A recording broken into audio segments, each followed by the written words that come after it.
আসসালামু আলাইকুম প্রিয় দর্শক, অন্য মঞ্চের আলোচনায় আপনাদের সকলকে আমন্ত্রণ জানাচ্ছি। আজ আমাদের সঙ্গে আমন্ত্রিত অতিথি হিসেবে আছেন মনোজ দাস বলছি। বাংলাদেশের উত্তরাঞ্চল রংপুর এবং বিশেষ করে রংপুরের গাইবান্ধার পলাশবাড়ি, এই নামগুলো এখন শুধু একটি উপজেলা বা জেলা হিসেবে সীমাবদ্ধ নেই। এখন এই জায়গার সঙ্গে জড়িয়ে গেছে ধর্মীয় সংবেদনশীলতা, রাজনৈতিক উত্তাপ, সাম্প্রদায়িক উদ্বেগ আর এক ধরনের ভূ রাজনৈতিক সন্দেহ। কেন? কারণ সেখানে একটি বিশাল ৭৫ ফুট উঁচু রামমূর্তি নির্মাণ প্রায় শেষের পথে। খেয়াল করবেন কোথায় হচ্ছে? বাংলাদেশের রংপুর ডিভিশনের গাইবান্ধা জেলার পলাশবাড়ি। সেখানে পলাশবাড়ি উপজেলা বাংলাদেশের উত্তরাঞ্চলের গাইবান্ধা জেলায়, এটি রংপুর বিভাগের অন্তর্গত। আর রাম মূর্তিটি তৈরি হচ্ছে গাইবান্ধা জেলার পলাশবাড়ি উপজেলার হোসেনপুর ইউনিয়নের রামচন্দ্রপুর বৃন্দাবন পাড়া নামের গ্রামে। স্থানীয় সমাজসেবক হরিদাস বাবুর উদ্যোগে এই বৃহৎ ধর্মীয় প্রকল্পটি শুরু হয়েছে ২০২৪ সালের আগস্টে। খেয়াল করবেন আবার তারিখটা, ২০২৪ সালের আগস্ট, যে বছর যে মাসে ৫ই আগস্ট শেখ হাসিনার সরকারের পতন হয়েছিল। সেই দিন, তারপর থেকে সেই মাসেই শুরু হয় নির্মাণ প্রায় শেষের পথে। আর এই নির্মাণকে ঘিরে শুধু স্থানীয় স্তরে নয়, দেশের নানা মহলে শুরু হয়েছে তুমুল বিতর্ক। কেউ বলছেন এটা হিন্দু সম্প্রদায়ের ধর্মীয় অধিকার ও সাংস্কৃতিক প্রকাশ। আবার কেউ বলছেন এত বড় প্রকল্প এই সময়ে, এই অঞ্চলে, এই বাস্তবতায় একেবারেই স্বাভাবিক নয়। এমনকি কেউ আরও এক ধাপ এগিয়ে গিয়ে বলছেন এর পেছনে আন্তর্জাতিক মদত আছে, বিশেষ করে ভারতের কোনো কৌশলগত স্বার্থ এর মধ্যে আছে। আজকের ভিডিওতে আমরা এই পুরো বিষয়টি বিশ্লেষণ করব, আবেগ দিয়ে নয়, অযথা ভয় দিয়ে নয়, বরং রাজনৈতিক বাস্তবতা, ধর্মীয় সংবেদনশীলতা, নিরাপত্তার দিক আর ভূ রাজনৈতিক প্রেক্ষাপট সব কিছু মিলিয়ে। সংক্ষেপে প্রথমে একটা জিনিস পরিষ্কার করা দরকার, বাংলাদেশের সংখ্যালঘুদের নিরাপত্তা নিয়ে উদ্বেগ একেবারে কাল্পনিক কিছু নয়। এটা বাংলাদেশের জন্মের পর থেকেই আছে, কিন্তু জন্মের পর থেকে আছে বলেই সে সময়ের ২২% হিন্দু, ১৯৭১-এর ২২% হিন্দু, আজকে সেখানে নেমে এসছে ৮%। কিন্তু তা সত্ত্বেও বলবো, গত ২ বছরে নানা সময়ে হিন্দু সম্প্রদায় সহ সংখ্যালঘুদের বিরুদ্ধে হামলা, মন্দিরে আক্রমণ, বাড়িঘর ভাঙচুর, ভয় দেখানো, এসব ঘটনা বারবার আলোচনায় এসেছে এবং ভারত সরকার তাদের মৌনতা দূর করে তারা প্রতিবাদও জানিয়েছে মোহাম্মদ ইউনূসের আমলে, এবং তারেক রহমানের আমলেও প্রতিবাদ কিন্তু আসছে। এই ঘটনাগুলোর ফলে সংখ্যালঘুদের মধ্যে অনিশ্চয়তা বেড়েছে, আর সেই অনিশ্চয়তা স্বাভাবিকভাবেই তাদের ধর্মীয় প্রতীক, উপাসনালয় কিংবা বড় কোনো ধর্মীয় নির্মাণ প্রকল্পকে আরও বেশি স্পর্শকাতর করে তোলে। অর্থাৎ এমন একটা পরিবেশ যখন চলছে বাংলাদেশে, সেই সময়ে ৭৫ ফুট উচ্চতার রাম মূর্তি নির্মাণ করা শুধু একটি প্রকল্প নয়, এটা একটা বড় রাজনৈতিক বার্তাও দিচ্ছে। আর রাজনৈতিক বার্তা হলেই তার প্রতিক্রিয়া আসবেই। এখানেই শুরু হয় আসল জটিলতা। একদিকে আছে হিন্দু সম্প্রদায়ের দাবি, আমাদের ধর্ম পালনের অধিকার আছে, আমাদের মন্দিরে দেবমূর্তি স্থাপন করার অধিকার আছে, আমাদের নিজস্ব জমিতে নিজের টাকায় ধর্মীয় স্থাপনা নির্মাণের অধিকারও আছে। এই যুক্তি সাংবিধানিকভাবে অস্বীকার করার সুযোগ নেই। কিন্তু অন্যদিকে আছে বাস্তবতা। বাংলাদেশের সাম্প্রতিক নিরাপত্তা পরিস্থিতি, হিন্দুদের ওপরে আক্রমণ মানে সংখ্যালঘুদের ওপর আক্রমণ, মৌলবাদী গোষ্ঠীগুলোর ব্যাপক উত্থান, সামাজিক মাধ্যমে প্রবল উস্কানি, ধর্মীয় পরিচয়কে কেন্দ্র করে উত্তেজনা, আর তার সঙ্গে যুক্ত হয়েছে ভারত বাংলাদেশের সংবেদনশীল সম্পর্ক, যে সম্পর্ক তারেক রহমানের আগে মোহাম্মদ ইউনূসের সময় তো একটা ব্রেক ইভেন পয়েন্টে চলে এসেছিল। সেই সম্পর্কটা উন্নতি হবে ভাবা গিয়েছিল, উন্নতি হয়নি। তারেক রহমানের সময়ে সম্পর্ক এখন আরও খারাপের দিকে। ফলে এই সব কিছু মিলিয়ে একটা মূর্তি শুধু মূর্তি থাকে না, ওটা হয়ে যায় একটা প্রতীক। কেউ দেখছে ধর্মীয় স্বাধীনতার প্রতীক হিসেবে, কেউ দেখছে রাজনৈতিক শক্তি প্রদর্শনের প্রতীক হিসেবে, আবার কেউ দেখছে প্রতিবেশী দেশ ভারতের কৌশলগত প্রভাব বিস্তারের সম্ভাব্য ইঙ্গিত হিসেবে। এবার আসি সবচেয়ে বিতর্কিত প্রশ্নে, এই মূর্তি নির্মাণের পেছনে কি আন্তর্জাতিক মদত আছে?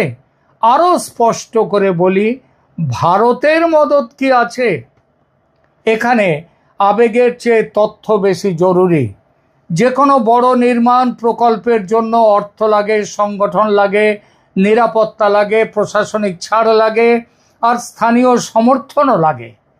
৭৫ ফুট উঁচু রাম মূর্তি সত্যি প্রায় শেষ পর্যায়ে পৌঁছে গিয়েছে। তাহলে প্রশ্নটা অস্বাভাবিক নয়, এত অর্থ কোথা থেকে এলো, কে দিল? স্থানীয় দান অনুদানেই কি এটা সম্ভব, নাকি এর পেছনে কোনো বাইরের উৎস আছে? এত টাকা খরচ করার কথা যে হিন্দু যে ব্যবসায়ীর নামে করা হচ্ছে, বলা হচ্ছে, প্রশ্ন উঠেছে যে তার কি এত টাকা খরচ করার মতো টাকা তার আছে? এই প্রশ্নগুলো কিন্তু বৈধ প্রশ্ন, কিন্তু বৈধ প্রশ্ন আর প্রমাণিত দাবি এক জিনিস নয়।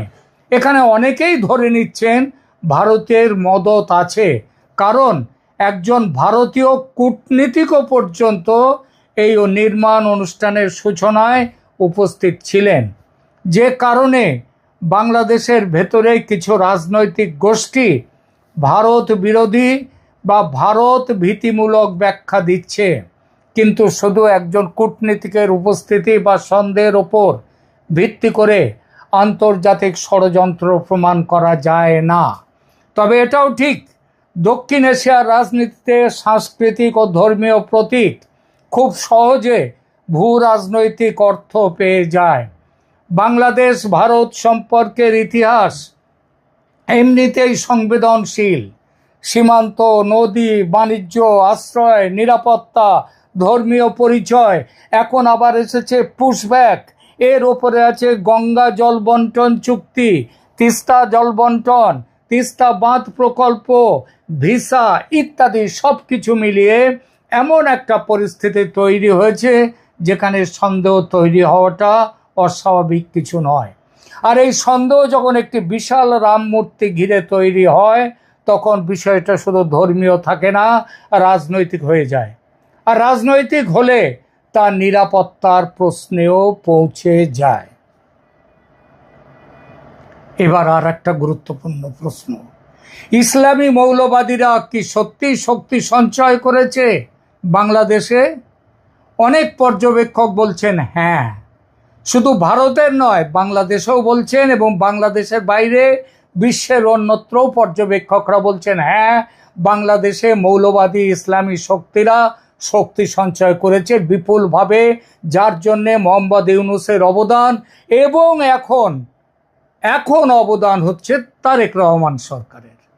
সাম্প্রতিক সময়ে কিছু সংগঠন, কিছু বক্তা, কিছু অনলাইন অ্যাক্টিভিস্ট এবং কিছু রাজনৈতিক ধর্মীয় গোষ্ঠী প্রকাশ্যে অনেক বেশি আক্রমণাত্মক ভাষা ব্যবহার করছে হিন্দুদের বিরুদ্ধে, ভারতের বিরুদ্ধে। তারা মন্দির ভাঙার হুমকি দিচ্ছে, মূর্তি গুঁড়িয়ে দেওয়ার ঘোষণা করছে, তৌহিদি জনতার নামে রাস্তায় নামার কথা বলা হচ্ছে ভারত অভিযান করো। এগুলো সাধারণ ধর্মচর্চা নয়। তারা শুধু রাম মূর্তি ভেঙে ফেলার কথা বলছে না, তারা ভারতের বিরুদ্ধে যুদ্ধ ঘোষণা করছে। মোদি, অমিত শাহ, শুভেন্দু অধিকারীকে হত্যার কথাও বলছে, ভারতে ইসলামী রাজ প্রতিষ্ঠার কথা বলছে, আর গ্রেটার ইসলামিক বাংলাদেশ গঠনের কথা পশ্চিমবঙ্গকে নিয়ে, আরও কিছু রাজ্যের কিছু কিছু টুকরো নিয়ে করবার কথা। এটা তো সবাই জানে, এটা তো স্বয়ং মোহাম্মদ ইউনূস পর্যন্ত দেখিয়ে দিয়ে গেছেন, প্রমাণ করে দিয়ে গেছেন। এই সবগুলো হচ্ছে উগ্র রাজনীতির ভাষা। এখানে সবচেয়ে উদ্বেগের জায়গা হলো যখন ধর্মকে রাজনীতির অস্ত্র হিসেবে ব্যবহার করা হয়, তখন সংখ্যালঘুরা শুধু ভয় পায় না, রাষ্ট্রের ওপর আস্থাও হারাতে শুরু করে। রাষ্ট্র যদি তাদের নিরাপত্তা দিতে না পারে, তাহলে বড় ধর্মীয় নির্মাণ প্রকল্প তাদের কাছে সাহসী উদ্যোগ হয়ে দাঁড়ায় অবশ্যই, কিন্তু একই সঙ্গে বিরাট বড় ঝুঁকিপূর্ণ হয়ে যায়। এই দ্বৈত বাস্তবতা খুব স্পষ্ট। একদিকে হিন্দুদের গর্বের প্রকাশ, আমরা মন্দির তৈরি করব, অন্যদিকে আতঙ্ক, আমাদের প্রিয় শ্রীরামের মূর্তি ভেঙে ফেলবে কিনা, মন্দির অপবিত্র করবে কিনা। আর এই আতঙ্ক থেকেই জন্ম নেয় নানা ধরনের গুজব, ষড়যন্ত্র তত্ত্ব, রাজনৈতিক অতিরঞ্জন। যেমন কেউ বলছেন এই মূর্তি নাকি কেবল ধর্মীয় নয়, বরং ভারতীয় কৌশলগত স্বার্থের অংশ। কেউ বলছেন এই মূর্তির কোনো ক্ষতি হলে ভারতের রংপুর সংক্রান্ত কোনো অজুহাত, মানে আরও স্পষ্ট করে বলি, ভারত কার্নাড নামে যে কৌশলবিদ, যাকে নিয়ে আমি গতকালই একটি ভিডিও করেছি, যারা দেখেননি তারা দেখে নেবেন, যে রংপুরকে ভারতের অন্তর্ভুক্ত করার জন্যে আমাদের কৌশলবিদ ভারত কার্নাড তিনি কি বলেছেন। তো এই মূর্তির অনেকেই বলছেন এই মূর্তির কোনো ক্ষতি হলে ভারতের রংপুর সংক্রান্ত অজুহাত তৈরি হতে দেরি হবে না। মনে রাখতে হবে, ভারতের বর্তমান সরকারের অন্যতম তাত্ত্বিক পরামর্শদাতা ভারত কার্নাড, যার কথা বলছি, গতকালও বলেছি, বারবার বলছেন শিলিগুড়ি করিডর মজবুত করতে ও চওড়া করতে ভারতের উচিত এই মুহূর্তে রংপুর ডিভিশনকে দখল করে ভারতের সঙ্গে জুড়ে নেওয়া। আর মনে রাখতে হবে, এই বিশাল রাম মূর্তি এবং সনাতন ধর্মীয় কমপ্লেক্সটি তৈরি হচ্ছে সেই রংপুর ডিভিশনে। আরও একটি কথা বলি, ভারত সরকার এই যে শিলিগুড়ি করিডরের যে অংশ, ওই অংশকে পশ্চিমবঙ্গ থেকে বিচ্ছিন্ন করে ভারতের সাথে যুক্ত করার কথা বলছেন। ভারত সরকারের ডাইরেক্ট অর্থাৎ কেন্দ্রশাসিত অঞ্চল হিসেবে সেইটা তৈরি করবার চেষ্টা করছেন। এটা মমতা ব্যানার্জির সময় হয়েছিল, কারণ মমতা ব্যানার্জি স্পষ্টভাবেই ছিলেন বাংলাদেশের ওই রাজনীতির সপক্ষে। কিন্তু এখন মমতার সরকার চলে গেছে, এখন এসছে শুভেন্দু অধিকারীর সরকার, বিজেপি সরকার। এখন হয়তো বাংলাদেশের এই যে শিলিগুড়ি করিডর সন্নিবিষ্ট এই যে অঞ্চলটা, এই অঞ্চলটাকে হয়তো অত তাড়াতাড়ি ভারত সরকার কেন্দ্রশাসিত অঞ্চল নাও করতে পারে, তবে করতেও পারে ভবিষ্যতের কথা মনে রেখে। মনে রাখতে হবে, এই বিশাল রাম মূর্তি এবং সনাতন ধর্মীয় কমপ্লেক্সটি তৈরি হচ্ছে এই রংপুর ডিভিশনেই। এখানে রাধাকৃষ্ণের মন্দির ও কালীমাতার মন্দির তৈরি হয়েছে। একই সঙ্গে রাম মূর্তির সঙ্গে তৈরি হচ্ছে 28 ফুটের আদি যোগী শিব মূর্তি এবং 53 ফুটের ভগবান কৃষ্ণ মূর্তি, এবং তার সঙ্গে ভগবান শ্রীরামের 75 ফুটের মূর্তি বাংলাদেশে। অর্থাৎ এক কথা, ইসলামী বাংলাদেশের বুকে বিশাল একটা মন্দির কমপ্লেক্স তৈরি করে যেন ওখানকার হিন্দুরা চ্যালেঞ্জ ছুড়ে দিচ্ছে সেখানকার মৌলবাদীদের প্রতি। বিষয়টা কিন্তু আদৌ ছোট নয়। প্রশ্ন উঠছে, এই সাহস সেখানকার হিন্দুরা পেল কি করে? আরও একটা প্রশ্ন, শেখ হাসিনার আমলে এই সব মূর্তি নির্মাণের পরিকল্পনা পাশও হয়েছিল, কিন্তু কাজ শুরু হয়েছে তার পতনের পর এবং ঝড়ের গতিতে সম্পন্ন হওয়ার পথে সেই কাজ উদ্বোধন এই জুলাই মাসে। এই সাহস কি অবাক করার মতো নয়? আর এটা অনুমান করেই অনেকেই এমনও বলছেন শিলিগুড়ি করিডর নিরাপদ করতে ভারত এই পরিকল্পনা তৈরির পশ্চাতে। এই মূর্তি ও মন্দিরের ক্ষতি হলে রংপুর দখলে দেরি করবে না ভারত ভবিষ্যতে আরও কঠোর পদক্ষেপও নিতে পারে। এসব কথার মধ্যে কিছু বাস্তব ভৌগোলিক উদ্বেগ আছে ঠিকই, জল্পনা আছে, কিন্তু বাস্তবতাকেও অস্বীকার করা যায় না। শিলিগুড়ি করিডর ভারতের জন্য অবশ্যই কৌশলগতভাবে গুরুত্বপূর্ণ, কিন্তু সেটাকে সরাসরি রংপুর দখল বা বাংলাদেশ অভিযান কথায় নামিয়ে আনা, এটা এই মুহূর্তে রাজনৈতিক জল্পনা বলা যেতেই পারে। আন্তর্জাতিক আইন, কূটনীতি, সীমান্ত বাস্তবতা এসব বিষয় এত সরল নয়। কোনো মন্দিরে হামলা হলেই একটি রাষ্ট্র আরেকটি রাষ্ট্রের ভূখণ্ডে অভিযান চালাবে, এটা বাস্তব নীতি নয়। তবে সে সম্ভাবনা উড়িয়ে দেওয়াও যায় না। বিশেষত সেখানকার মন্দির, সেই মন্দির রক্ষা করতে গেলে হিন্দুদের উপরেও আক্রমণ আসবে, অনেক হতাহত হতেই পারে। এই হতাহত হলে ভারত হাত গুটিয়ে আর বসে থাকবে না, কারণ এই ভারত, মোদির ভারত সেই পুরনো ভারত নয় যেখানে মেরেছ কলসির কানা তাই বলি কি প্রেম দেব না, এই ভারত আর নেই। সবচেয়ে বড় কথা, বাংলাদেশে রাম মূর্তির গায়ে হাত পড়লে তার প্রতিক্রিয়া ভারতের জনগণের মধ্যেও নিদারুণ হবে, এটা বললে একদম ভুল নেই। তাহলে আসল সমস্যাটা কোথায়? সমস্যাটা তিনটি স্তরে। প্রথমত, সংখ্যালঘুদের নিরাপত্তা সংকট।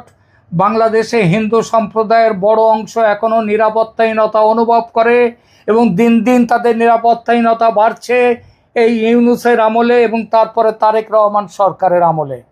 এই অনুভূতি শুধু মানসিক নয়, এর পেছনে বাস্তব ঘটনার অভিজ্ঞতা আছে। দ্বিতীয়ত, মৌলবাদী রাজনীতির উত্থান। ধর্মীয় আবেগকে ব্যবহার করে কিছু গোষ্ঠী রাজনৈতিক প্রভাব বাড়াতে চাইছে। বাংলাদেশে পাকিস্তান তার পা আরও শক্ত করে রাখছে। এতে রাষ্ট্র দুর্বল হচ্ছে, সমাজ বিভক্ত হচ্ছে, আর সাধারণ মানুষও আতঙ্কিত হচ্ছে। তৃতীয়ত, ভূ রাজনৈতিক সন্দেহ। ভারত বাংলাদেশ সম্পর্কের মধ্যে আজ যে অবিশ্বাসের জাল ক্রমশ ঘিরে ধরছে, সেটা কোনো ধর্মীয় প্রকল্পকে সহজেই আন্তর্জাতিক রাজনৈতিক ইস্যুতে পরিণত করবে। ফলে স্থানীয় একটি মন্দিরে হাত পড়লে জাতীয় রাজনীতি পেরিয়ে আন্তর্জাতিক আলোচনায় সেটা চলে আসবেই এবং তার প্রতিক্রিয়াও দেখা যাবে। এখানে একটা কথা, খুব গুরুত্বপূর্ণ কথা বলতে চাই।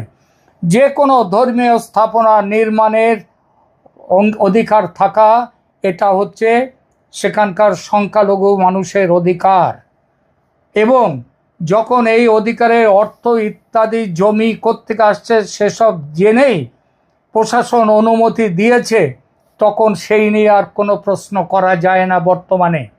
তবে যেটা জানা যাচ্ছে, দেশের আইন মেনেই এই নির্মাণ হচ্ছে। এই নির্মাণের অনুমতি দিয়েছিল শেখ হাসিনার সরকার। যখন দেশে 560টি বিশালকায় মডেল মসজিদ তৈরি করলেন শেখ হাসিনা, তখন হিন্দুরাও দাবি করেছিল তারা তাদের নিজেদের টাকায় তৈরি করতে চায় বিশাল মূর্তি কমপ্লেক্স, কারণ শেখ হাসিনা বলেছেন এই টাকা সৌদি আরব দিয়েছিল।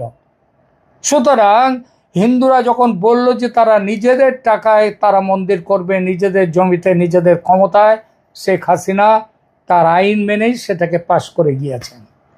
সুতরাং হিন্দুরা যে জোর করে অবৈধভাবে মন্দিরটি এবং ওই সব মূর্তি তৈরি করছে, শ্রীরামের 75 ফুট মূর্তি তৈরি করছে, তা একদমই নয়। এই পরিস্থিতিটা আমাদের কিভাবে দেখা উচিত? আমি মনে করি এইখানে এই মন্দির, সেটা নিরাপত্তার ব্যবস্থা সরকারকে করতে হবে। মন্দির, মূর্তি, মসজিদ, গির্জা সব ধর্মীয় স্থাপনায় রাষ্ট্রের সুরক্ষার মধ্যে থাকা উচিত। আর ধর্মীয় স্থানে হামলা মানে শুধু একটি স্থাপনায় আঘাত নয়, তা সমাজের সম্পূর্ণ সংখ্যালঘুদের ওপর আঘাত। তৃতীয়ত, আরেকটি কথা হচ্ছে রাজনৈতিক দায়িত্বশীলতা। হিন্দু বিদ্বেষ, মুসলিম বিদ্বেষ, ভারত বিদ্বেষ বা সাম্প্রদায়িক উস্কানি, এগুলো দিয়ে সাময়িক রাজনীতি করা যায়, তা কিন্তু দীর্ঘমেয়াদে রাষ্ট্র ধ্বংস হয়। যারা ধর্মীয় সংবেদনশীলতাকে ঘিরে ভোটের খেলা খেলতে চাইছে বাংলাদেশে, তাদের বিরুদ্ধে জনমত তৈরি হবে। এবং মনে রাখতে হবে, তাদের দিকে কিন্তু নজর রেখে দিয়েছে সমস্ত ভারত, তো দেখে দিয়েছে ভারতের জনগণও। বাংলাদেশ এখন একটা সময় পার করছে যেখানে প্রত্যেকটি ধর্মীয় প্রতীক, প্রতিটি সংখ্যালঘু ইস্যু, প্রতিটি ভারত সম্পর্কিত সংবাদ সব কিছুই অবিশ্বাসের চোখে দেখা হচ্ছে। এই পরিবেশে ৭৫ ফুটের রাম মূর্তি শুধু একটি ভাস্কর্য নয়, এটা হয়ে গেছে রাষ্ট্র, ধর্ম, পরিচয় আর ভূ রাজনীতির সংযোগ স্থল। তার নিরাপত্তা নিশ্চিত করতে হবে বাংলাদেশ সরকারকে। তাদেরকে মনে রাখতে হবে, ভারতের মানুষ শ্রীরামের মূর্তির অমর্যাদা সহ্য করবে না। যদি সে দুঃসাহস কারো হয়, মানে কোনো মৌলবাদী শক্তির হয়, তবে তার খুব বড় মূল্য দিতে হবে। রামের গায়ে হাত পড়লে ভারতের জনতা বিপুল বিক্ষুব্ধ হবে, এটা মানতেই হবে। আর রংপুর অভিযান তখন কিন্তু হয়ে উঠবে এক বাস্তবতা। তাদের বিরুদ্ধে লড়াই ফেসবুকে হবে না, সামাজিক মাধ্যমে লড়াই হবে না, লড়াই হবে সরাসরি গুলি গোলা বন্দুকে। এখনকার মতো এখানেই রাখছি।